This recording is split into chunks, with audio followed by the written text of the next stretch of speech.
Have you ever thought, like me, that you wished something had happened earlier or later than it did? That the timing was all out?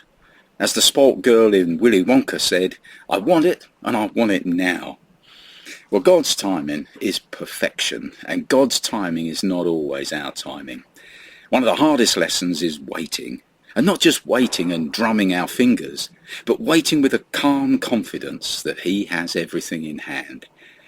One of the benefits of age is hindsight. And with hindsight, we're able to discern the hidden hand of God behind those times when we were so anxious but needn't have been. Oh, if we had only known then what we know now. Romans 5:6 says, Christ came at just the right time and died for us sinners. That's the Living Translation.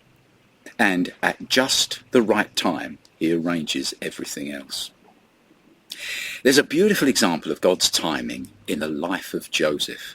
He was in the prison. It was 2 years after he had interpreted the dreams of the butler and the baker. The former, the butler, had promised to tell Pharaoh of Joseph's plight, but he had forgotten. And that's interesting, because had he remembered, Joseph may have been released too early.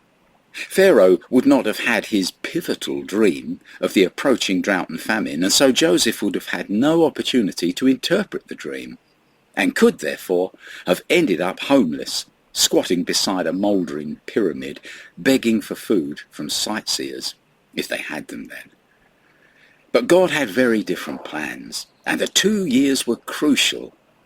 God caused the butler to forget his promise to Joseph. That in itself is interesting.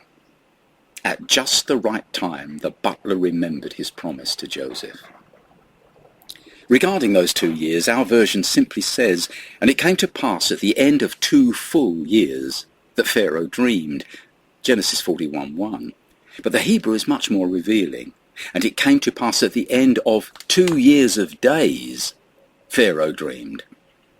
Just because it's an unfamiliar phrase in English, our translators altered it. It's a pity. Let's have the original, the 2 years of days, because it makes us stop and suspect there's more in this, and it's all to do with God's perfect timing. We'll look at it closer in the next video. Meanwhile, be encouraged that God has already visited your future and arranged things for your good. For we know that all things work together for our good, for the good of them that love God, for them who are the called according to his purpose. Romans 8.